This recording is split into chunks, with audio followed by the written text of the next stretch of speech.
Chers amis, bonjour et joie nouvelle de se retrouver sur les ondes de la 100.3. Nous sommes ensemble, il est 8h00 dans le studio de Christ Radio. Nous sommes le 8 octobre 2021 et nous continuons notre réflexion sur le début de l'évangile de Luc. Alors on a vu Luc chapitre 1 verset 1 à 4, la préface, où Luc nous dit qu'il est allé voir des témoins oculaires.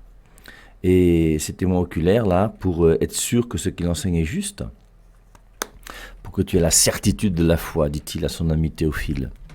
Ensuite, Luc chapitre 1, verset 5, on a vu l'annonciation à Zacharie.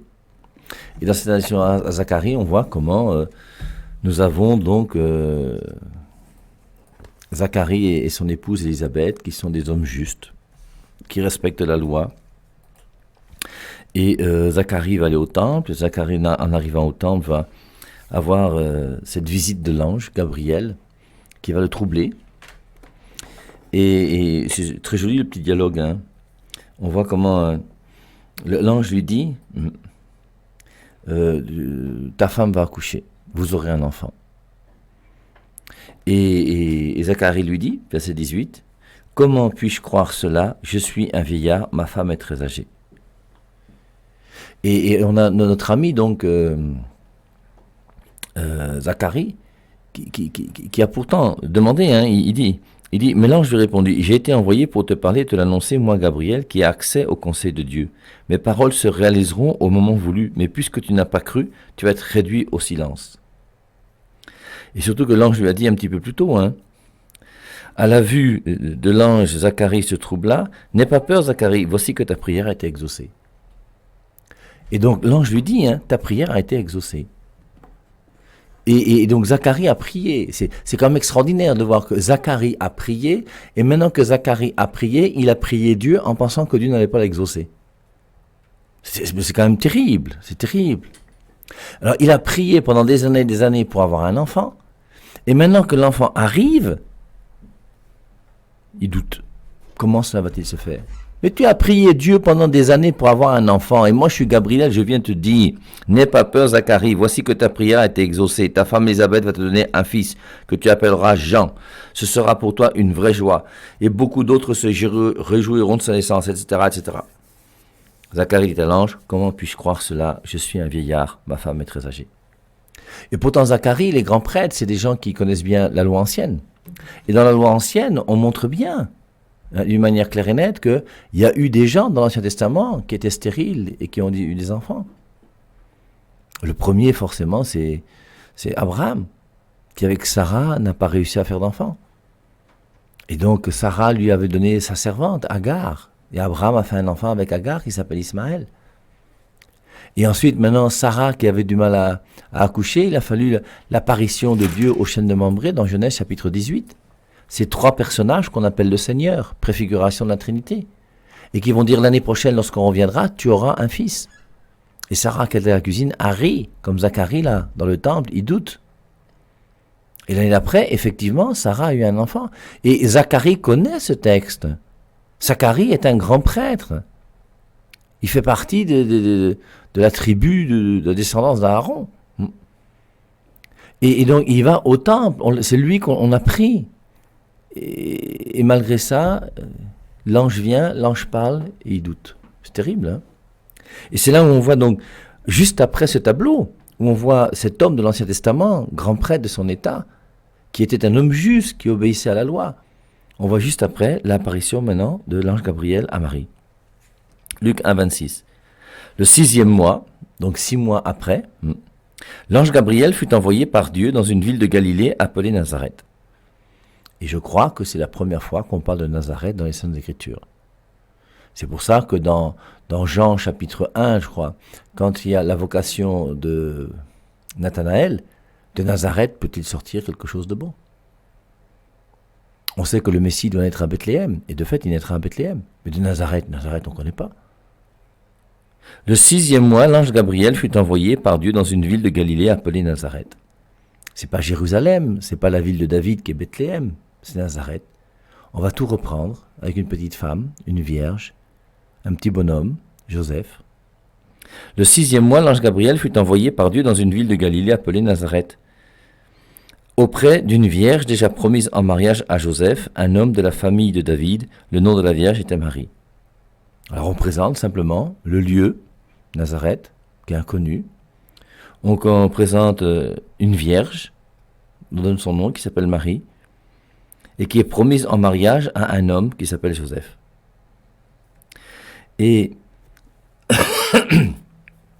une femme chez les Juifs était toujours relative à un homme, soit son père, soit son mari, soit une fois qu'elle est veuve, son fils aîné. Marie de Cléopas et Marie d'Alphée, d'après Maria Valtorta, c'est la même Marie. Marie de Cléophas, c'est Marie qui est définie par rapport à son père. Marie d'Alphée, c'est Marie qui est définie par rapport à son mari. Et Alphée, je vous rappelle, c'est le grand frère de Joseph. Et le grand frère de Joseph a épousé une femme qui s'appelle Marie, qu'on appelle Marie d'Alphée ou Marie de Cléophas. Et Joseph, son petit frère, on voit bien dans ce passage, va épouser aussi une femme qui s'appelle aussi Marie. C'est pour ça que quand on parle de Marie, sa sœur, c'est pas sa sœur qui serait enfant de Anne et de Joachim, c'est Marie, sa sœur, qui est sa belle-sœur. Et c'est cette Marie qui est mère de Jacques et de José. Les frères de Jésus, Jacques et José, sont les enfants de Marie d'Alphée ou de Marie de Cléophas, qui sont les enfants du grand frère de Joseph. Alors, continuons avec notre texte. Et on a l'ange donc qui arrive, l'ange vint à elle et lui dit. Alors l'ange vient voir Marie, et quand il vient, c'est pour annoncer quelque chose, donc il dit « Réjouis-toi, pleine de grâce, le Seigneur est avec toi. » Alors je vous rappelle, je n'aime pas la traduction « toi qu'une grâce a été faite », réjouis-toi, pleine de grâce. Marie est pleine de grâce. Et qu'est-ce que ça veut dire? Voilà une question sur laquelle on va encore un petit peu insister. Et je voudrais que nous tous qui récitons le chapelet de temps en temps, nous tous qui disons des Ave Maria de temps en temps, que nous puissions, lorsque nous récitons « Je vous salue Marie, pleine de grâce », comprendre ce que veut dire « pleine de grâce ». Et je vous ai dit hier déjà qu'un enfant qui est baptisé n'est pas plein de grâce. Il a déjà une certaine grâce qui lui est donnée, oui, mais il n'est pas encore plein de grâce. Qui sur terre peut dire qu'il est plein de grâce? Est-ce que toi-même qui m'écoutes, tu peux dire que tu es plein de grâce? Et aucun être humain sur terre ne peut dire qu'il est plein de grâce. Il n'y en a pas, ça n'existe pas un être humain qui peut dire qu'il est plein de grâce. C'est pour ça que Romains 3,23 est très juste. Tous ont péché et sont privés de la gloire de Dieu. Alors maintenant, quand les non-catholiques vont utiliser Romains 3,23 pour dire « tous ont péché et sont privés de la gloire de Dieu », donc Marie aussi a péché et est privée de la gloire de Dieu, c'est là où il faut qu'on essaie de réfléchir un petit peu. Et c'est pour ça que je vous ai dit hier que dans Hébreux 9, 27, où il est dit « il est réservé à l'homme de mourir une seule fois, après quoi vient le jugement », c'est vrai, mais pas pour tout le monde. Comme Romains 3,23 est vrai, mais pas pour tout le monde. Romains 3,23 ne peut pas être vrai pour une personne qui dans les Écritures est appelée pleine de grâce. Si Marie est pleine de grâce, c'est qu'il n'y a pas de péché.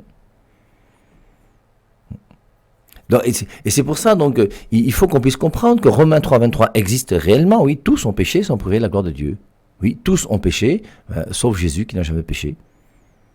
Même Jésus est exempt de ce verset biblique.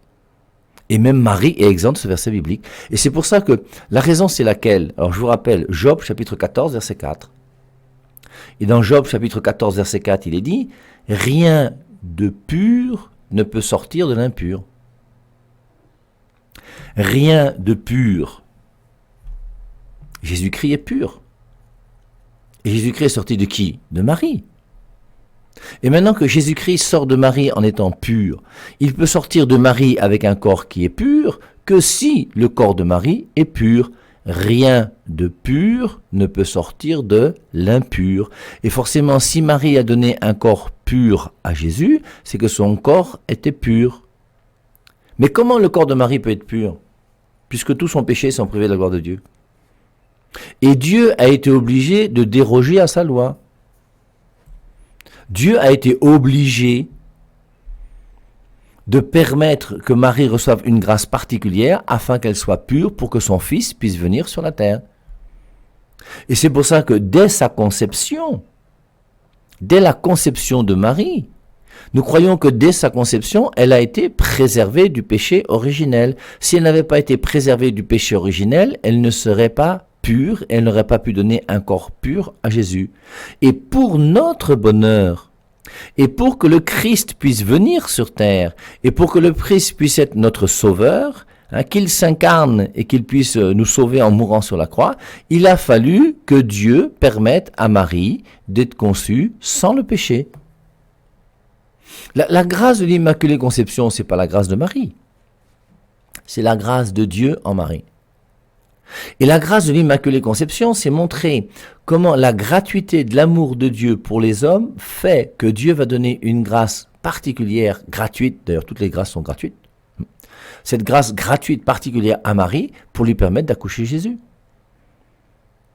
Et c'est pour ça que l'Immaculée Conception, c'est pas la grandeur de Marie, l'Immaculée Conception, c'est la grandeur de Dieu qui veut montrer que la grâce précède tout. C'est la grâce qui est première dans ta vie. Et dans la vie de Marie, c'est la grâce qui a été première, et dès sa conception, elle a reçu une grâce particulière, gratuite. Comme un enfant reçoit le baptême, il reçoit une grâce particulière, gratuite de la part de Dieu. Et la grâce est premièrement gratuite. Enlevez de vos têtes tous ces raisonnements qui font qu'on vous dit que non, pour recevoir le baptême, il faut attendre d'être grand. Vous avez vu ça où, vous? Et je vous rappelle, montrez-moi un seul verset biblique qui dit que on ne doit pas baptiser les enfants. C'est pas la peine de chercher, il n'y en a pas. La seule chose qu'il y a une réflexion intellectuelle de gens malheureusement tordus, qui tordent le sens des Écritures et qui veulent faire croire que le baptême est uniquement la responsabilité de l'homme et l'engagement de l'homme. Et pour ça, on utilise deux versets, Marc 16, celui qui croira et sera baptisé sera sauvé, et 1 Pierre 3, 21, qui dit que le baptême est un engagement à suivre le Christ selon une bonne conscience. Et comment nous, dans l'Église catholique, on comprend 1 Pierre 3, 21 ? Le baptême est un engagement à suivre le Christ. Et on est tous d'accord que le baptême est un engagement. C'est pour ça que dans l'Église catholique, quand tu es déjà grand et que tu veux recevoir le baptême, tu fais 2 ans de doctrine pour savoir à quoi tu t'engages. Parce qu'un adulte doit s'engager à savoir ce que c'est que le baptême. Mais est-ce que parce que le baptême est un engagement pour l'adulte, que ça veut dire que l'enfant ne peut pas recevoir la grâce de Dieu? Est-ce que la grâce de Dieu, elle est gratuite? Oui ou non? C'est le don de Dieu, dit Éphésiens chapitre 2, verset 8. Ça ne vient pas de vous, c'est le don de Dieu. Et le don de Dieu est fait à qui? À tous ceux qui ont besoin de cette grâce. Qui a besoin de cette grâce? Tous ceux qui ont le péché originel. Et c'est pour ça qu'un enfant qui a le péché originel a besoin de la grâce de Dieu. Et en plus, il y a quelqu'un qui va s'engager pour cet enfant, c'est qui est son père et sa mère, parce que je vous rappelle qu'un enfant s'engage pour rien. Vous n'avez jamais vu un enfant s'engager pour quoi que ce soit. Et d'ailleurs, si vous dites que l'enfant va choisir quand il voudra pour recevoir, voir s'il veut recevoir la vie divine ou pas, mais il fallait lui demander aussi s'il voulait recevoir la vie humaine. Vous, son père, et vous, sa mère, vous lui avez imposé la vie humaine à votre enfant. La dictature, ça. Mais la bonne dictature, hein. Tu as imposé la vie humaine à ton enfant. Mon père et ma mère ont imposé la vie à 5 enfants. Patrick, Viviane, Hervé, Xavier, Florence. C'est mes parents qui m'ont imposé la vie. Et je leur dis merci, parce que c'est génial. To be or not to be, that is the question. Et grâce à mes parents, je be, je suis, I am. Et donc, c'est formidable quand même. Et comprendre qu'un père et une mère peuvent donner la vie. Et qui est responsable de la vie humaine d'un enfant? C'est le père et la mère. C'est le père et la mère qui sont responsables pour la vie humaine de l'enfant. L'enfant n'y est pour rien. Lui, il est venu au monde parce que son père et sa mère l'ont décidé.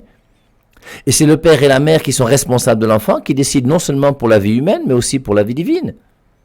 Et c'est là où on voit que la grâce de Dieu est d'abord gratuite, et même les enfants ont le droit d'être purifiés du péché originel. Comment se fait-il qu'il y a des églises avec des pasteurs qui vous enseignent qu'un enfant n'a pas le droit à la grâce de Dieu? Quand dans une église on ne donne plus la grâce de Dieu, mais il faut se poser des questions sur cette église. Alors, je reviens à mon Immaculée Conception. Job 14, 4. Rien de pur ne peut sortir de l'impur. Jésus-Christ, pour qu'il ait un corps pur, il faut que Marie ait aussi un corps pur. Et c'est pour ça donc que l'ange lui dit, je te salue, pleine de grâce. Donc réfléchissez bien sur ce pleine de grâce. Et demandons à l'Esprit Saint qui nous éclaire pour bien comprendre ce que veut dire pleine de grâce. Surtout qu'on avait vu, vous voyez, l'ange vint à elle et lui dit, réjouis-toi, pleine de grâce, le Seigneur est avec toi. Marie était toute troublée de ses paroles, j'insiste. Zacharie, lui, était troublé de la présence de l'ange. Marie n'est pas troublée par la présence de l'ange. Marie est troublée par les paroles. Parce que ses paroles disent qu'elle est pleine de grâce. Elle a du mal à comprendre qu'elle soit pleine de grâce. Et c'est pour ça qu'elle est troublée. Marie était toute troublée de ces paroles et se demandait ce que voulait dire cette salutation. Et on la comprend. Mais l'ange lui dit, ne crains pas, Marie. Il l'a pas d'abord appelée Marie, hein. Il l'a d'abord appelée pleine de grâce. Dans le regard de Dieu, elle est premièrement pleine de grâce. C'est la mère de cristal d'Apocalypse 4, pour ceux qui ont déjà étudié l'Apocalypse avec le Père et Marie.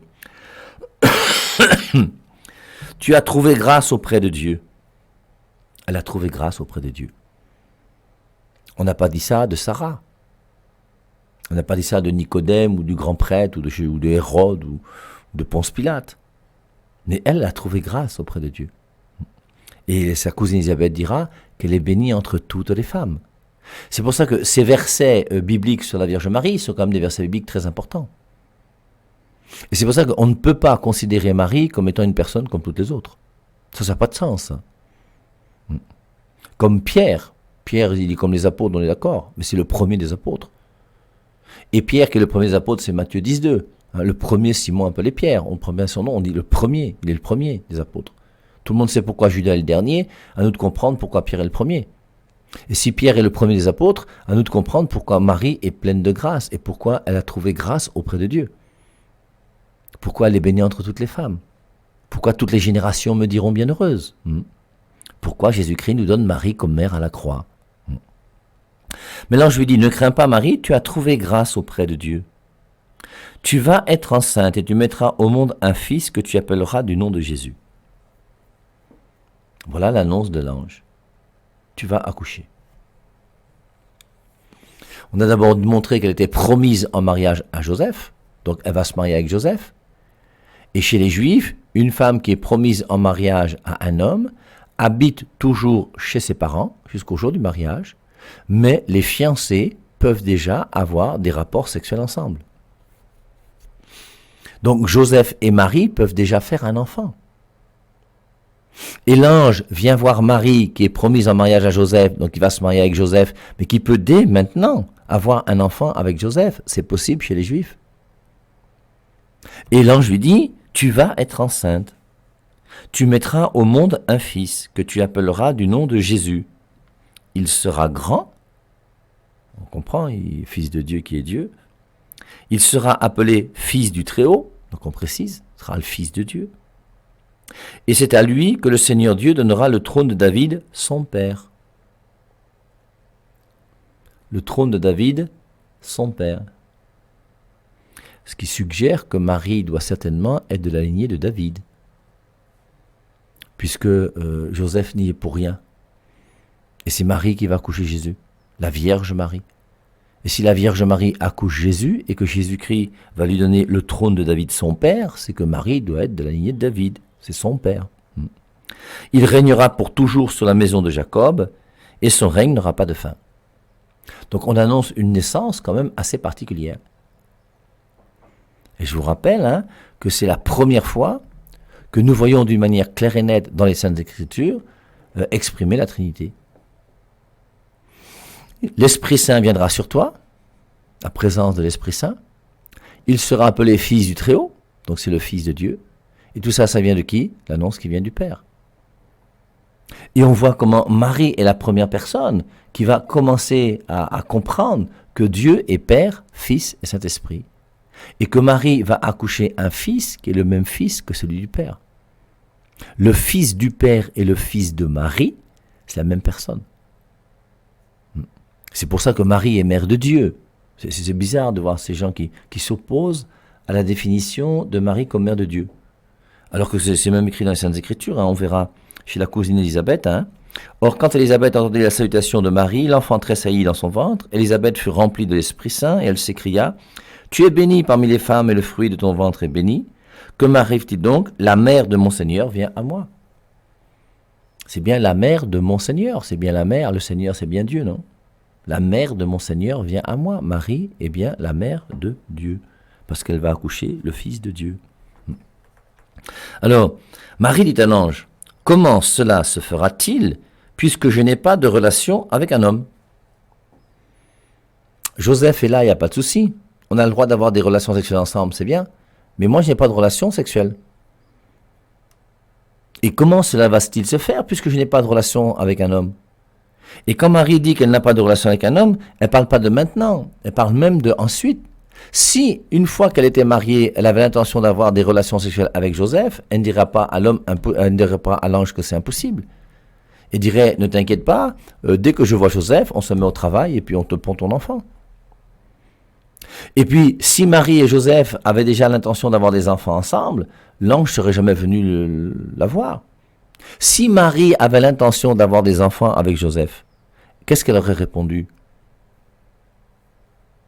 Je reprends parce qu'il faut quand même qu'on essaie de réfléchir sur ce passage.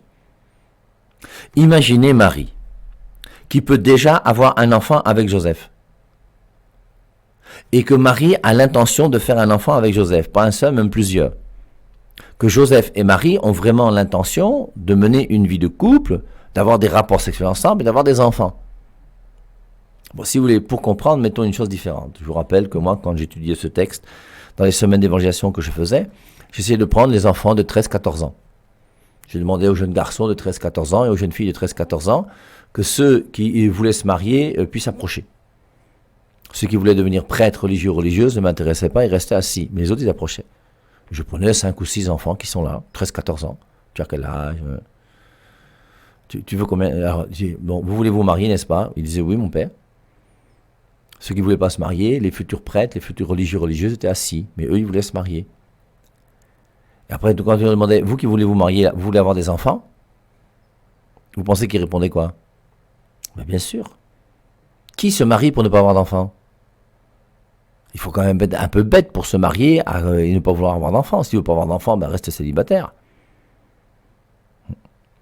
Et donc, tu demandes à ces garçons qui sont là, bon, tu veux, ok, tu veux te marier, très bien. Tu veux combien d'enfants? 2, 3, 4, 5. Tu demandes aux filles, même chose, 2, 3, 4, 5. Tu veux 3 garçons, 2 filles, 5 enfants. Et vous voyez, ces enfants de 13-14 ans qui ne sont même pas fiancés, savent que eux, ils veulent accoucher, ils veulent se marier et ils veulent avoir des enfants. 2, 3, 4, 5, comme je vous dis. Et alors après, une fois que j'avais demandé aux enfants en général, tu veux combien d'enfants, tu veux combien d'enfants, tu veux combien d'enfants, je prenais le plus jeune de ceux qui étaient là, je lui dis, tu es déjà fiancé? Quand je disais ça, forcément, tout le monde riait. Tu vois une fille de 12 ans qui est là, qui a l'intention d'avoir 5 enfants, tu lui demandes si elle est fiancée. À 12 ans, forcément, elle n'est pas fiancée. Elle n'est même pas fiancée, mais elle sait qu'elle veut 5 enfants. Là, on a une fille qui est fiancée. Et tu lui dis, tu vas être enceinte. Et cette fille qui est fiancée, à qui tu dis, tu vas être enceinte, vous pensez que si elle sera enceinte, elle pourrait être enceinte avec qui? Forcément, elle pourrait être enceinte avec son fiancé. Et c'est pour ça que si Joseph et Marie avaient l'intention d'avoir des enfants, quand l'ange vient dire à Marie, tu vas être enceinte, tu mettras au monde un fils, etc.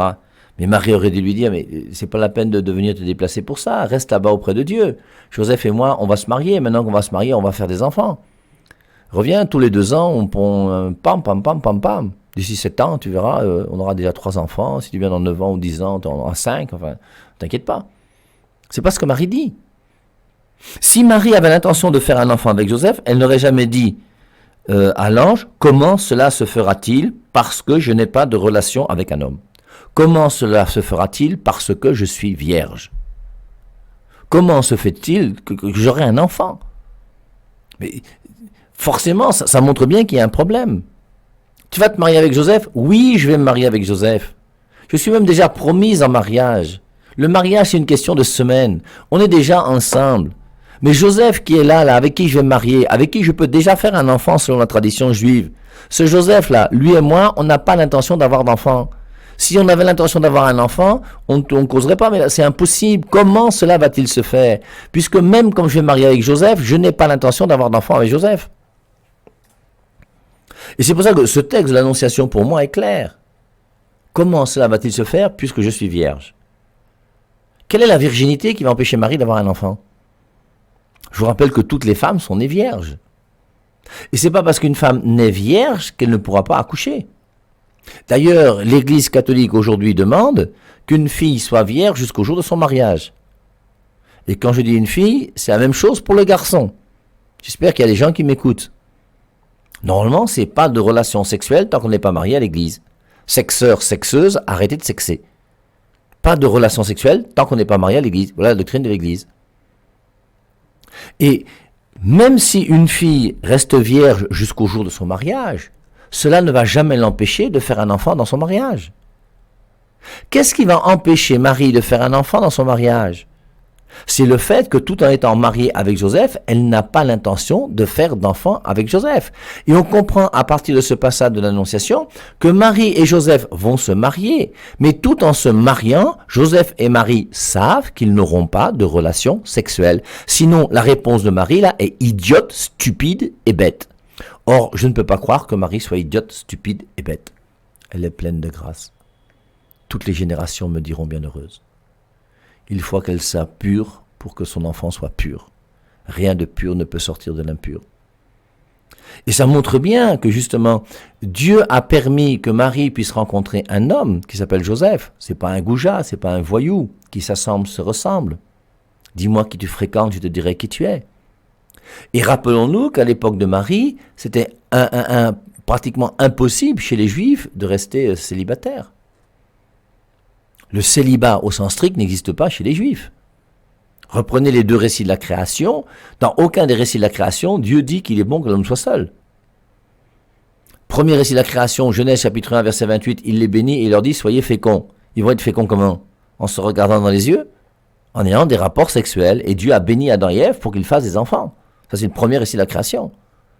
Et dans le deuxième récit de la création, Genèse chapitre 2, verset 24, l'homme quittera son père et sa mère pour vivre avec sa femme, et les deux ne feront plus qu'un. Et le deuxième récit de la création montre que l'homme et la femme doivent s'unir ensemble et fonder des familles. Et c'est pour ça que l'alliance dans l'Ancien Testament est une alliance qui se fait avec même la circoncision, qui est liée au sexe de l'homme, parce que la procréation va impliquer les relations sexuelles entre l'homme et la femme. Et l'homme est appelé à travers l'alliance que Dieu a voulu à la procréation. Dieu a créé et l'homme doit procréer. Et c'est pour ça qu'il y a cette bénédiction spéciale de Dieu sur l'homme et sur la femme pour que l'homme et la femme puissent faire des enfants. Et ne pas faire d'enfants dans l'Ancien Testament était même une malédiction. Et à l'époque, on ne pouvait pas rester sans se marier, ça n'avait pas de sens. Et le mariage était obligatoire. Alors il y a les Esséniens, oui, tout ça, vous chercherez un petit peu, vous verrez comment ils vivaient, ce qu'ils faisaient, mais au sens strict par rapport à ce qui est révélé dans les Saintes Écritures, c'est difficile de trouver... Alors il y a bien des gens qui faisaient le naziréat, au moins pendant quelques années, s'abstenaient de rapports sexuels avec des femmes. Et qui dit que Joseph n'avait pas un esprit un petit peu de naziréat en lui?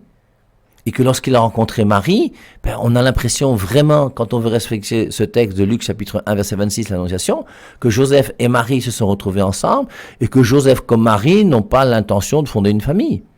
Et c'est pour ça que Joseph a compris que Marie étant entièrement consacrée à Dieu, elle s'est tellement donnée à Dieu et elle aime tellement Dieu qu'elle a voulu se consacrer à Dieu. Et Joseph a compris que si Marie est consacrée à Dieu, il vaut mieux qu'elle soit consacrée à Dieu qu'à lui-même. Et c'est comme ça que Joseph et Marie donc vont accepter de pouvoir se marier. Et c'est pour ça que Marie peut dire en toute vérité à l'ange, comment cela peut-il se faire? J'aurais pas d'enfant avec Joseph. Si j'avais l'intention d'avoir un enfant avec Joseph, j'aurais pas dit comment cela peut-il se faire. J'aurais dit, attends, reviens dans 9 mois et puis tu verras. Donc c'est pour ça que cette histoire-là pose quand même un problème sérieux, cette histoire d'annonciation, et c'est bien d'y réfléchir. Et en plus, vous voyez, ce qu'il faut comprendre, c'est que si Marie avait eu un enfant sans que Joseph soit son époux, on allait lapider Marie. Reprenez les lois de l'Ancien Testament. Je peux citer Lévitique ou Deutéronome. Et une femme qui est enceinte et qui n'a pas de mari est un scandale. Et c'est pour ça, donc, il fallait que Joseph soit là, comme le chaste époux de Marie, pour permettre à Marie, une fois qu'elle sera enceinte, de ne pas être attaquée par le Sanhédrin. Et Joseph va accepter sa mission, puisque l'ange va lui dire, ne crains pas de prendre chez toi Marie, ton épouse. Ça c'est Matthieu chapitre 1, verset 18 à 25. En tout cas, il faut, reprenons ce texte, réfléchissons sur ce texte, et demandons à l'Esprit Saint qui nous éclaire. pour essayer de bien comprendre qu'est-ce que c'est que cette annonciation particulière que Gabriel est venu faire à Marie, avec ce dialogue particulier. L'ange lui dit, tu vas être enceinte, elle dit, impossible. Pourquoi Marie dit-elle que c'est impossible qu'elle soit enceinte alors qu'elle va se marier avec Joseph? Mon âme ne peut que te louer, car sans toi, elle est libre.